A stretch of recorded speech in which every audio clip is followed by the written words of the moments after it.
여러분, 오늘부터는 3단원입니다. 오늘 3단원 생각하고 표현하고 이 단원 나갈 건데요. 우리 앞에서 이 단원을 저번 시간에 화요일에 마무리를 했습니다. 사실 이 단원이 되게 재미있게 우리가 할 것들이 많은 단원이었는데 우리가 아무래도 등교계약 상태가 아니다 보니까 할 수 있는 활동이 좀 한정적이었어요. 그쵸? 자, 그래도 이제 다음 주에 우리가 등교계약을 하고 오늘부터 선생님은 이 수업이 내일 올라갈 거지만 전날에 찍으니까 오늘부터 여러분들 자가진단을 시작하고 있죠? 이 자가진단을 일주일간 잘 하면은 해서 열이 없고 여러분들 뭐 건강 상태가 안전하다면 다음 주 수요일이면 등교를 하게 됩니다. 그죠? 이제 처음 학교를 오게 되는 거죠. 남은 기간 동안 건강 관리를 잘 해서 수요일에 6월 3일 수요일에 꼭 다 같이 등교를 할 수 있게 되길 바라면서 오늘은 3단원을 한번 해보도록 하겠습니다. 3단원은 듣기, 말하기, 쓰기를 할 수 있는 생각하고 표현하고라는 이 대단원명을 가진 단원이에요. 거기서 우리는 첫 번째로 글쓰기를 잘하려면 이 부분을 이제 공부를 할 건데요. 여기 114쪽과 115쪽에 대단원의 길잡이에 이제 단원 한눈에 보기 뭐 해서 스스로 세우는 학습 계획 이런 게 있고요. 그리고 지금 이 국어 시간에는 필수적으로 독서가 굉장히 중요합니다. 선생님 뭐 여러 번 강조를 하고 있는데 이 국어 교과서에도 군데군데 여러분들이 독서를 할 수 있는 부분이 들어가 있습니다. 자, 그래서 이제 등교 계약을 하게 되면 꼭 그 독서를 좀 많이 할 수 있는 그런 기회를 가질 거예요. 특히 국어 시간에 많이 그런 기회를 갖게 될 겁니다. 자, 그러면 이제 진도를 위해서 116쪽으로 가보겠습니다. 자, 116쪽에 있는 먼저 116쪽 첫 번째 단원 글쓰기를 잘 하려면 이 부분을 좀 보시죠. 자, 여기에 또 짧은 생활글이 하나 나와 있는데요. 여기 보세요. 자, 설레는 마음으로 동아리에 지원했는데 떨어졌어.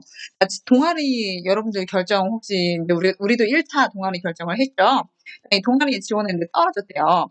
자, 그러면서 아무래도 자기소개서 내용이 부실했던 모양이야. 자기소개서니까 나를 잘 소개하면 되는 줄 알았는데 합격한 친구들의 얘기를 들으니까 그렇지 않아. 그러면서 합격한 친구들은 동아리의 발전 방향과 활동 계획까지 썼다고 하더라고. 자, 그러면서 다른 동아리에 지원해봐야지. 합격을 위한 자기소개서 어떻게 써야 될까? 이렇게 질문을 했네요. 자, 지금 이 친구가 동아리에 떨어진 이유는 자기소개서의 내용이 부실했기 때문입니다. 그죠?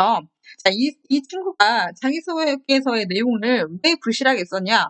자기소개서의 목표와 그 다음에 이 글을 원하는 사람의 의중을 판단하지 못했기 때문이죠. 그죠? 자기소개서가 진짜 자기만 소개하는 것이냐? 아니죠. 이 자기소개서를 왜 받습니까? 동아리에서. 동아리 원을 뽑기 위해서 받은 겁니다. 그러면 동아리 자체에 대한 내용, 내가 앞으로 이 동아리에서 어떻게 할 건지 이런 것들이 포함되어 있었어야죠. 그래서 이 쓸게 목적, 내가 이 글을 왜 쓰는지를 정확히 판단을 해야 좋은 글을 쓸 수가 있습니다. 자, 그러면 밑부분으로 오시죠. 116쪽의 아랫부분. 이 단원에서는 이렇게 배웁니다. 어떻게 배우냐면 첫 번째 여기가 이제 학습 목표 부분이죠. 자, 우리는 여기서 이런 것을 배울 거예요. 학습 목표. 자, 쓰기 맥락을 고려해서 쓰기 과정을 점검 조정하며 자, 이제 우리 교과서에 글쓰기 과정이 나오는데 이 글쓰기 과정을 계속해서 체크하면서 점검하고 조정한답니다. 자, 그리고 글쓰기 계획을 세울 거예요. 그쵸? 그래서 계획을 세우고 자료를 수집하면서 선별할 겁니다. 이 자료가 나의 계획에 맞게 적절히 쓰일 수 있는 내용인지 아닌지 이런 것들 판단하면서 자료를 수집하고 선별할 겁니다. 그리고 두 번째로는 이 선별한 자료를 효과적으로 조직해서 표현할 거예요. 그리고 다 표현했으면 고쳤어야죠. 근데 지금 이 학습 목표 짧게 두 가지 문장만 나와 있었는데 여기에 우리가 소단원 1에서 해야 될 것들이 다 들어 있습니다. 자, 글쓰기를 할 때 맨 처음에는 계획을 세워야 돼요. 내가 이 글을 왜 쓰는지 이런 계획하기 단계를 먼저 잘 해야 되고요. 그 다음에 계획을 잘 세웠으면 자료를 수집해야 됩니다. 그리고 내가 나한테 필요한 자료가 무엇인지를 선택해서 골라야 돼요. 그쵸? 자, 그 다음에 이 자료를 선택해서 골랐으면 이 자료를 적절하게 배열을 해야 됩니다. 그것을 우리는 조직이라고 부르는데요. 이 자료를 효과적으로 조직해야 되고요. 그리고 이 조직이 다 끝났으면 이 조직 단계에서는 대체로 우리가 개요를 만들기도 합니다. 그 다음에 네 번째, 개요를 세웠으면 우리는 이제 진짜로 글로 쓰죠. 표현을 합니다. 자, 그리고 글로, 한 편의 글로 다 썼으면, 이제 다시 한번 그 글을 여러 번, 단어 수준, 문장 수준, 문단 수준, 글 수준으로 나누어서 여러 번 그 글을 읽어보면서 고쳐쓰기. 좀 어려운 말로는 퇴고라고도 하죠. 퇴고의 과정을 거치게 됩니다. 그죠? 이 5가지의 단계에 의해서 우리는 글쓰기를 합니다. 자, 그래서 이번 단원에서는 이 5가지의 단계가 어떻게 이루어지는지 예시문을 가지고 한번 보고, 그 다음에 또 우리가 이 5가지 과정을 이 5가지 과정을 거치는 것을 연습하기 위한 훈련을 좀 할 겁니다. 자, 그래서 결국은 이런 것들 배웠으면 표현 내용을 적용해서 주제와 독자에 대한 분석을 하고, 그 다음에 설득하는 글을 써보는 것이 이번 단원의 우리의 최종 목표가 되겠습니다. 아시겠죠? 자, 그러면 이제 옆쪽 117쪽으로 가시겠습니다. 이거 또 안 넘어가네. 자, 117쪽으로 가면 이제 여기서 우리는 경험하고 활동을 합니다. 쓰기 맥락을 고려해서 쓰기 과정을 점검 조정하면서 글 쓰는 방법을 우리는 알아볼 거예요. 자, 일단 여기에 계획하기가 나와 있죠. 글을 쓰려면 첫 번째 계획해야 됩니다. 계획이 있어야 그거에 맞게 글을 쓸 수가 있잖아요. 여기 계획하기 보시죠. 계획하기. 주제나 목적, 독자, 매체와 같은 쓰기 맥락을 고려해서 이런 것들, 주제, 목적, 독자, 매체 이런 것들 모두 우리는 쓰기 맥락이라고 부릅니다. 이 쓰기 맥락을 고려해서 글쓰기 계획을 세우셔야 됩니다. 근데 여기서 제일 중요한 건 뭘 것 같아요? 목적이죠, 목적. 이 글을 왜 쓰느냐? 이거 굉장히 중요합니다. 그래서 이 목적, 주제나 목적 이런 것도 다 중요하고 누가 읽을 것인지, 독자, 뭘로 쓸 것인지, 어떤 매체에 발표를 할 것인지 이런 것도 중요하죠. 자, 그렇지만 이 글을 왜 쓰는지 목적이 분명히 서야 그 글이 좋은 글이 될 수 있습니다. 아셨죠? 자, 그러면서 여기에 이제 2명의 학생이 나와요. 그쵸?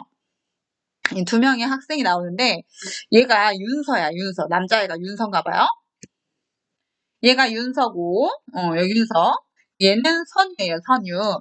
근데 얘네가 이제 뭘 하냐면 얘가 초등학교 과학 동아리에서 활동했던 윤서는 초등학교 때 선생님으로부터 동아리 소식지의 시를 글을 써달라는 부탁을 받았다. 그랬네요. 동아리 소식지. 얘가 초등학교 때 활동했던 동아리 소식지에 글을 실어달래요. 자, 그러면 여기서 중요하게 알 수 있는 정보가 있습니다. 윤서의 예상 독자, 윤서가 쓰는 글의 예상 독자는 누구일까요? 초등학생입니다. 초등학생. 여기서 우리는 중요한 거 하나 알 수 있죠? 초등학생한테 진짜 어려운 얘기 하면 알아들어요? 못 알아들어요? 못 알아듣죠? 그러니까 초등학생에게 그 맞는 수준의 글을 써야 한다는 단서가 달리는 거예요. 윤서의 글의 이미. 그렇죠? 그래서 이렇게 예상 독자를 분석하는 거 이런 과정이 굉장히 중요하고요. 자, 그 다음에 얘는 선유. 얘가 선유래요. 이름을 좀 빨간색으로 쓰면 안 되니까. 얘는 선유예요. 선유. 선유는 뭐 하냐면 학교 논술 동아리에서 활동하고 있는 선유는 학교 누리집에 게시할 글을 쓰려고 한다. 선생님 저희도 얘기했는데 이 누리집이 뭐 데뷔집 이런 게 아니에요. 홈페이지예요. 홈페이지. 자, 그래서 이 논술 동아리에서 활동하고 있는 선유가 이 홈페이지에 올릴 글을 쓴대요. 근데 논술이 뭐죠? 논리적으로 자신의 생각을 서술하는 겁니다. 그러면 논술 동아리에서 활동하고 있는 선유가 과연 이 글을 왜 쓸까요? 자기 생각을 나타내기 위해서 쓰는 거죠. 그러니까 여기에 자기의 생각을 표현하는 거, 자기 생각을 주장하는 거, 이것이 목적이라는 것이 드러나는 거죠. 자, 그래서 이런 목적을 가지고 얘네 둘은 서로 다른 목적을 가지고 글을 쓸 겁니다. 자, 그러면 얘네가 어떤 계획을 세웠는가 한번 봅시다. 얘네 계획 세운 거 보세요. 자, 그래서 윤서는 이제 초등학교 동아리 소식지를 쓸 건데 어떻게 쓸 거냐면 여기 보세요. 윤서의 주제는 초연결 사회의 특징을 주제로 글을 써야지. 초연결 사회. 그러니까 초등학생이긴 해도 5, 6학년은 우리하고 큰 차이가 없어요. 글의 수준이. 그러니까 얘가 좀 초연결 사회라는 이런 주제로 글을 써야 되겠다. 이렇게 얘기했네요. 자, 그러면서 여기 목적에 보면 뭐라고 나와 있냐면 초연결 사회의 장점과 단점을 설명하는 글을 써야겠어. 헐, 여기 중요한 거 나왔습니다. 설명하는 글을 쓴대요. 설명을 한다는 것은 결국은 내가 모르는 것을 내가 알려주겠다는 뜻이죠. 설명은 다른 말로 바꾸면 정보 전달이에요. 정보 전달. 다시 말하면 내가 정보를 전달하는 글을 쓸 거야. 그 말이에요. 자, 그러면서 이 윤서가 계획을 잘 세웠어요. 예상 독자가 초등학생이다. 그래서 되도록 쉬운 용어 쓸 거고, 짧은 문장으로 쓸 거고, 그 다음에 흥미로운 사례도 집어넣을 거야. 계획을 잘 세우고 있죠. 여기서 이렇게 예상 독자가 누구인지를 살펴보고, 이거에 따라서 자기 글의 방향을 설정하는 것을 우리는 이렇게 얘기합니다. 이것을 예상 독자 분석이다. 이렇게 얘기를 합니다. 그래서 지금 이 윤서는 예상 독자 분석을 아주 잘했어요. 초등학생이라는 것을 잘 고려하고 있고요. 그 다음에 소식지라는 인쇄 매체의 특징을 고려해서 글을 써야 되겠어. 인쇄 매체. 얘가 이 글을 동아리 소식지에 올린다고 했죠? 그러니까 이거는 인쇄 매체라는 것을 생각을 해서 글을 쓸 것이다. 자, 그래서 글쓰기 계획에서 살펴봐야 되는 이 네 개를 모두 합쳐서 쓰기 맥락이라고 했죠. 쓰기 맥락. 이 윤서는 쓰기 맥락을 잘 고려해서 자신의 이 글쓰기 계획을 세웠습니다. 그죠? 자, 그럼 선유는 어떻게 했나 봅시다. 선유는 주제가 인터넷에 지나치게 연결된 삶을 적절하게 연결된 삶으로 조절하자. 이거는 선유 생각이죠? 이렇게 생각 안 하는 사람도 있을 수 있어요. 근데 주제에 벌써 자신의 생각을 정확히 담았죠. 지나치게 연결되지 말고 적절하게 연결된 삶으로 조절하자. 이렇게 얘기를 했잖아요. 자, 그래서 이 선유는 자기 생각이 적절히 드러난 주제를 선택했고요. 그 다음에 목적 보세요. 목적 굉장히 중요하다는 점 여러 번 얘기하죠. 목적은 지나치게 많은 연결로 생기는 문제점을 근거로 내세워서 주장하는 글을 써야 되겠어. 당연하죠. 이 주장은 자기의 생각을 주장하는 거죠. 자, 그래서 이 주장을 하는 이유는, 자기가 주장하는 글을 쓰는 이유는 다른 사람이 나와 생각이 다릅니다. 자, 그러다 보니까 이 사람을 설득해야지 하는 마음으로 자신의 주장을 계속해서 펼치는 거예요. 자, 그러면 주장하는 글의 목적은 뭐냐? 설득입니다. 설득. 이 주장하는 글이 있는 이유는 다른 사람을 설득하기 위해서예요. 자, 그래서 지금 선유의 글의 목적은 설득입니다. 설득. 자, 그리고 독자를 보면 글의 시작 부분에 고등학생이 경험했음직한 사례를 들어서 공감을 이끌어내야 되겠어. 또 고등학생이 일상생활에서 실천할 수 있는 내용을 주장해야지 이렇게 얘기했어요. 그러니까 지금 얘는 이거 어디에 실을 거라고 했어요? 인터넷 매체. 다시 말하면 학교 누리집에 실을 거라고 했죠? 그러면 학교 누리집, 고등학교의 누리집을 누가 봅니까? 고등학교 홈페이지 누가 들어와요? 여러분이 들어오죠? 고등학생들이 봅니다. 그래서 고등학생이 예상 독자라는 전제 하에 고등학생이 경험했음직한 사례를 이끌어내겠다. 들어서 공감을 이끌어내겠다. 뭐 이런 얘기를 하고 있는 거죠. 자, 그래서 예상 독자 분석도 잘 했습니다. 그죠? 고등학생들이 나의 글을 읽을 것이다 라고 하면서 예상 독자 분석을 잘 해냈고요. 자, 그리고 이제 아까 누리집에 실을 거라고 했으니까 인터넷 매체의 특징을 고려해야 되겠다. 이렇게 잘 계획을 세웠습니다. 얘네 둘 다 계획을 굉장히 잘 세웠죠. 먼저 글 쓰기 전에 이렇게 계획을 세우는 부분이 중요합니다. 자, 그러면 이제 118쪽으로 넘어가서 이 계획을 일단 세웠으면 그러면 이제 뭐 해야 되냐? 계획 세웠으면 이제 또 할 일이 있죠. 자, 계획 세웠으면 뭐 하나 봅시다. 여기 발표하세요. 여기 아주 중요합니다. 계획 세웠으면 뭐 해야 되냐? 내용을 만들어야 돼요. 내용을 만들어야 돼요. 뭘 쓸 건지. 내용을 만들 때 뭘 하냐면 다양한 매체에서 자료를 수집하랍니다. 다양한 매체에서 자료를 수집하고 주제와 독자를 고려해서 선별해야 된다. 그랬네요. 그러니까 일단 그것과 관련된 자료를 많이 모아서 이게 초등학생한테 적절한가? 고등학생한테 적절한가? 내가 이 글을 왜 쓰지? 여기서 뭘 전달하고 싶었지? 이런 것들을 차근차근 고려해서 거기서 나에게 필요한 자료를 추리는 겁니다. 그 선택해서 구분한다는 뜻이에요. 선별. 그래서 이렇게 나한테 필요한 자료를 이렇게 모으는 작업을 이 두 번째 내용을 생성하기 위해서 해야 됩니다. 자, 그러면 윤서는 어떤 자료를 모았을까요? 아까 윤서가 이 글 왜 쓴다고 했었죠? 윤서가 아까 그 남자애잖아요. 남자애. 윤서는 이 글 왜 쓰냐면 초등학교 동아리 소식지에 실는다고 했어요. 그쵸? 초등학교 동아리에 소식지에 실을 예정이고, 자, 그러다 보니까 예상 독자는 초등학생이었어요. 초등학생이었고, 그리고 윤서가 이 글을 쓰는 이유는 정보를 전달하기 위해서요. 설명한다고 했잖아요, 아까. 자, 그래서 이 윤서가 이 글을 쓴 이유는 설명하기 위해서다. 정보를 전달하기 위해서다. 요런 결론에 도달할 수 있습니다. 그죠? 윤서는 자료를 이렇게 수집을 했는데요. 자, 그러면 윤서가 어떻게 자료를 수집했는지 한번 같이 보시죠.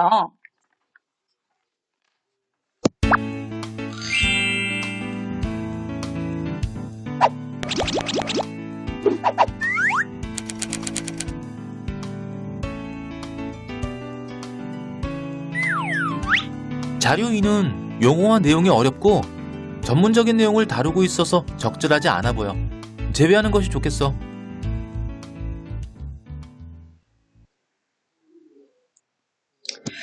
자, 그러면 선생님이랑 같이 보죠. 윤서가 뭘 수집했냐?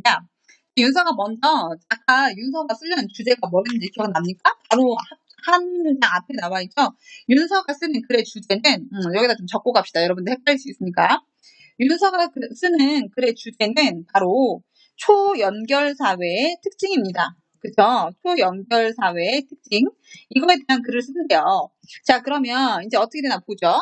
얘가 어떤 자료를 찾았냐면, 자료 1, 인터넷 사전인데, 초연결사회를 검색을 해본 거예요. 그죠? 검색을 해봐서 일상생활에 정보기술이 깊숙이 들어오면서 모든 사물이 거미줄처럼 인간과 연결된 사회가 초연결 사회랍니다. 여기 영어로 나와 있네. 하이퍼 커넥티드 소사이어티래요. 좋네요. 좋아. 자, 여기서 중요한 거, 네, 잘한 거. 출처 명확히 밝히고 있습니다. 출처. 네이버 IT 용어 사전이다. 그리고 이 용어 사전은 한국정보통신기술협회에서 만들어냈네요. 자, 그래서 출처까지 정확히 밝혔습니다. 잘 모은 것 같아요. 초연결사회가 뭔지 정확히 알아야 글을 쓸 수 있으니까.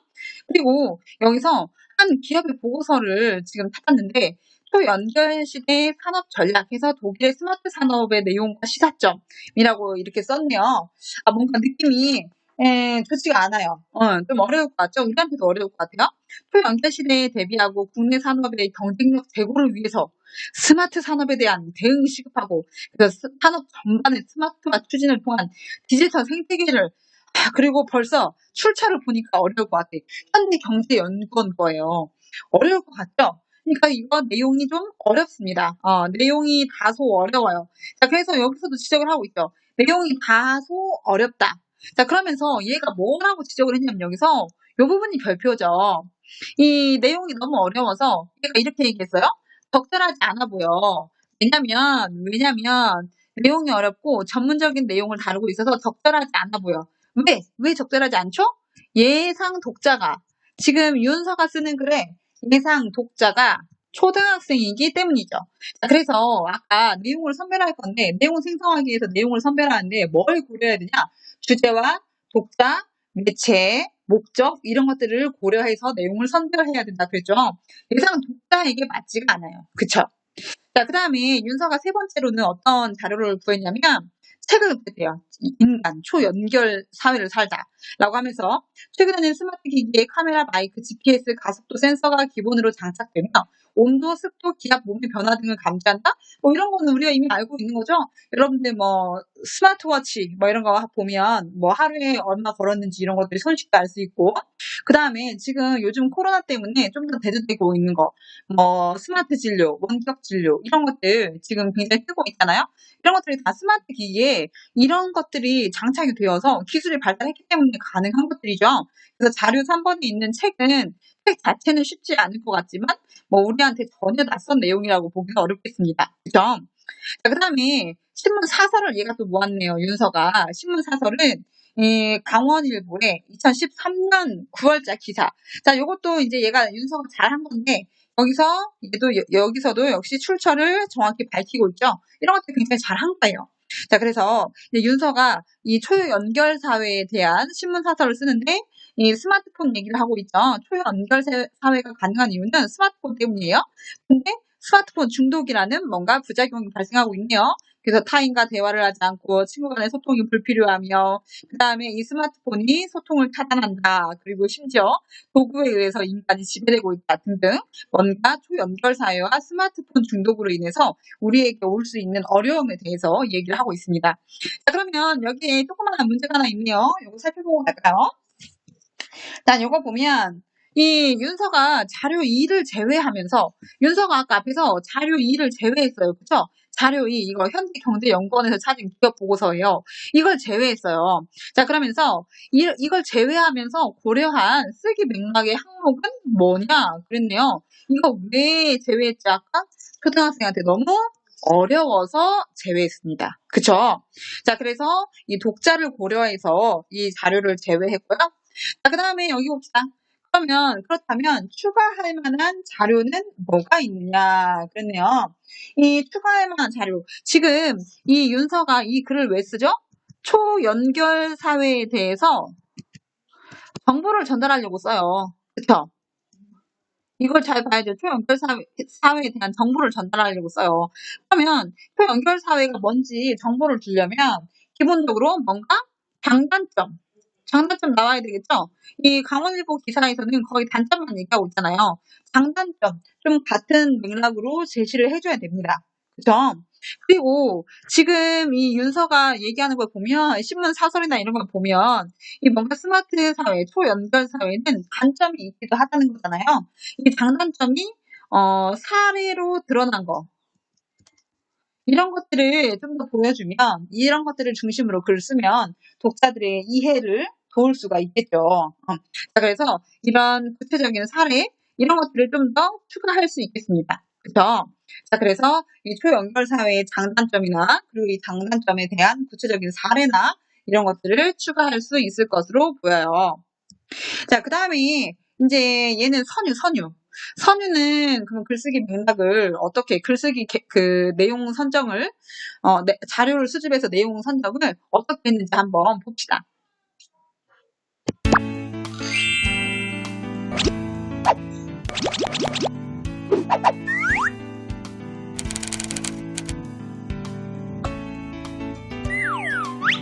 자료 3은 인터넷 연결로 인한 편리한 생활에 대한 내용이므로 제외해야겠어.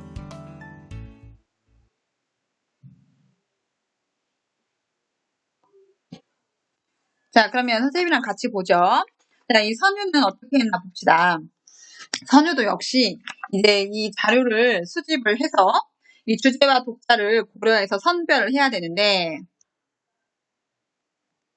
야, 선유야, 나와라. 선유야. 응. 자, 여기 보세요. 자, 여기서 또 헷갈리니까 먼저 선유가 이 글을 왜 쓴다고 했는지 다시 한번 체크합시다.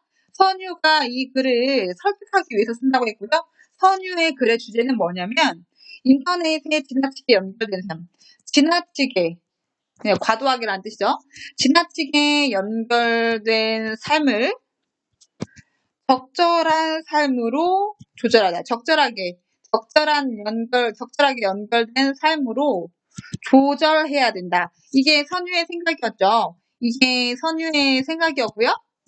선유가 이 생각을 드러내서 다른 사람을 설득하려는, 글씨가 점점 날아가고 있어요. 타인을 설득하려는 목적으로 이 글을 썼습니다. 그죠? 자, 그러면 우리가 선유가 이런 생각을 가지고 있다는 것을 머릿속에 넣어놔야 돼요. 그래서 여러 가지 자료를 볼 때 선유는 지금의 연결은 너무 지나치다. 이 얘기예요. 그러면 생각을 해봅시다. 선유는 이렇게 서로서로 너무나 과도하게 연결된 게 좋다는 거예요? 나쁘다는 거예요? 나쁘다는 거예요. 문제 있다는 거죠. 그죠? 자, 그러면 이 자료 1번에서 어떤 얘기하고 있는지 한번 봅시다. 자료 1번이 인터넷 신문 기사인데 지난해 출처가 불분명한 괴소문이 떠돌았어. 마른 해산물 괴담이었는데 이게 SNS로 휩쓸었고 그리고 온라인을 떠들썩하게 했고 그리고 근데 당시 전문가들은 국내에는 이런 일 없다 하면서 괴담에 동요하지 말라 이렇게 얘기를 했다고 합니다. 그런데 이런 확인되지 않은 정보, 미확인 정보죠. 이런 미확인 정보가 이렇게 순식간에 많은 사람들에게 휙 퍼질 수 있었던 이유는 뭐죠? 바로 이것 때문이죠. SNS 때문이죠. 그렇죠? 이렇게 퍼진 이유는 바로 SNS 때문입니다. 이 소통망 때문에. 자, 그러니까 이 SNS가 바로 뭐냐? 우리 누가 이름이 선유가 보기에는 이 SNS가 과잉 연결이라는 거예요. 그렇죠? 자, 그래서 과잉 연결의 문제점으로 자료 1번을 가져왔겠죠. 자, 그 다음에 자료 2번은 경찰청 통계 자료예요. 통계. 여기 출처, 참, 선유도 여기 출처 명확히 밝히고 있습니다. 출처를 명확히 하는 것은 굉장히 중요하고 기본적인 사안이라고 했어요. 저작권도 그렇고. 자, 그다음에 이 경찰청 통계 자료, 뭔가 숫자가 타다다다다다 나오고 보니까 믿음이 막 엄청 가요. 뭔가 신뢰성이 이미 드러납니다. 자, 이렇게 통계 자료를 인용하면 신뢰성을 높일 수 있습니다. 자, 그래서 뭔가 보니까 지금 사이버 범죄가 엄청나게 많이 급속도로 늘고 있어요. 급속도로 증가하고 있죠? 이 얘기하는 거죠? 사이버 범죄가 급속도로 늘고 있다. 이것도 역시 과도한 연결 때문에 일어나는 거라고 볼 수 있겠죠. 그죠? 자, 그 다음에 이름이 자꾸 헷갈리네요. 선유는 지금 텔레비전 뉴스도 이렇게 정보를 모았어요. 텔레비전 뉴스도 정보를 모았는데, 여기 보세요. 이 지방 곳곳에 달린 센서가 위기를 감지하는 즉시 의료기관에 구조 요청을 해줍니다. 그러니까 이거는 이 센서가 있어서 좋은 거잖아요. 그러니까 서로서로 모든 것이 연결되어 있는 시스템이 뭔가 사람에게 도움을 줄 수 있다 이거예요. 근데 지금 선유가 여기서 뭐 쓰려고 하죠? 너무너무 연결되어 있어서 과잉 연결에 문제가 있다는 것을 쓰려고 하는 거예요. 근데 이거는 그러니까 연결이 되었을 때 좋은 점, 장점이죠? 이 장점을 얘기하고 있는 거예요. 다시 말하면 선유가 쓰려는 거하고 선유의 주제와 맞지가 않습니다. 선유의 주제와 맞지 않는 자료예요. 자, 이것을 우리는 좀 유식하게 뭐라고 하냐면 이런 자료는 통일성에 위배되었다 이렇게 얘기를 합니다. 통일성에 위배되었다. 자, 그래서 지금 선유는 너무나 과잉되게 연결된 건 문제다 이 얘기를 하고 있는데 얘는 연결된 게 사람을 도와준다를 말하고 있으므로 통일성에 위배됩니다. 자, 그래서 선유도 얘기했죠. 자료 3은 인터넷 연결로 인한 편리한 생활에 대한 내용이니까 제외해야지 자기의 주제와 맞지 않기 때문에 제외해야 된다고 얘기한 겁니다. 그죠? 그러면 우리는 벌써 여기 조그만 문제 이거 하나 풀 수 있겠네요. 선유가 자료 3을 제외하면서 고려한 쓰기 맥락의 항목은 무엇이고 어떤 자료를 더 넣을 수 있을까요? 했을 때 선유가 이것을 왜 제외했죠? 주제 때문에 제외했죠. 주제. 그쵸? 그래서 이 주제, 자신의 주제와 맞지 않기 때문에 이 자료 3을 제외하기로 했습니다.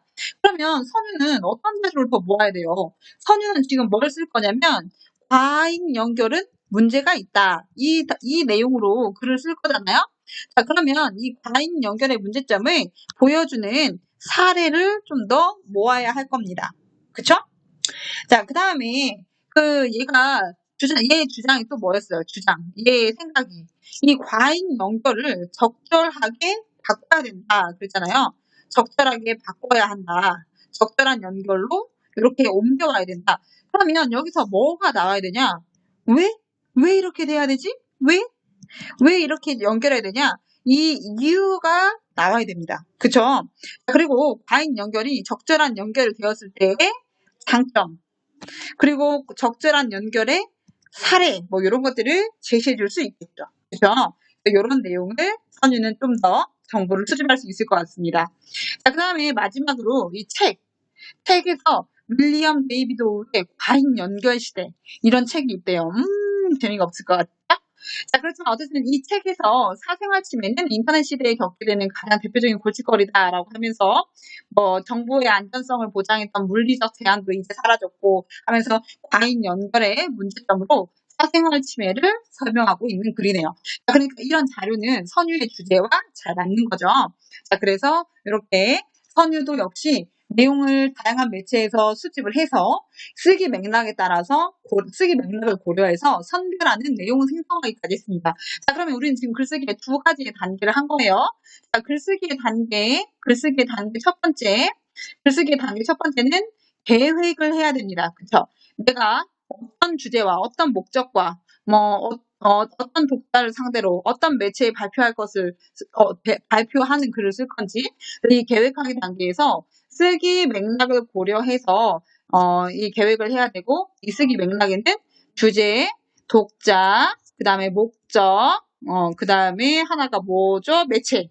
어떤 매체에 이 글을 보낼 건지 뭐 이런 것들을 고려하는 단계가 필요합니다. 그렇죠? 자, 그 다음에 두 번째로는 선생님 좀 다시 쓸게요. 자, 그래서 여기 있다. 그러니까 그래서 여기서 이제 두 번째로는 글쓰기 단계 우리 지금 하고 있어요. 선생님 다시 적어볼게요. 여기다가 글쓰기 반대하고 있는데 첫 번째로는 계획하기를 했고요. 계획하기. 자, 두 번째로는 우리가 방금 배운 내용 생성하기였습니다. 그죠? 내용을 이제 모아야 돼요. 자료를 수집한 다음에 그 다음에 이 쓰기 맥락을 고려해서 내용을 선별해야 됩니다. 그죠? 그래서 이 쓰기 맥락 고려해서 내용을 선별하는 것까지 이게 내용 생성 단계에서 우리가 해야 되는 일입니다. 그렇죠? 자, 이렇게 하면 우리는 119쪽까지 했습니다. 자, 오늘 수업 듣느라고 굉장히 고생 많았고요. 빨리 이 등록 계약이 이루어졌으면 하는 소망을 다시 한번 전해봅니다. 자, 오늘 출석 체크는요. 이 118쪽, 119쪽 교과서 찍어서 댓글로 달아주시면 됩니다. 자, 오늘 여기까지 하죠. 그냥 끝내면 서운하니까 지식 채널 2 하나 보죠.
It's a long way to happiness, a long way to go. But I'm gonna get there, boy, the only way I know. 'Cause it's a long way to happiness, a long way to go. But I'm gonna get there, boy, the only way I know.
get there, boy, the only way I know. 'Cause it's a long way to happiness, a long way to go.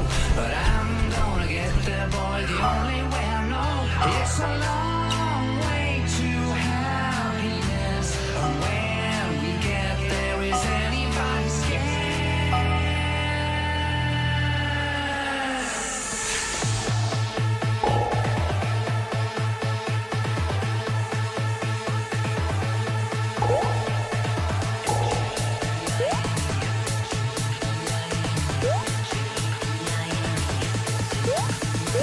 Woo!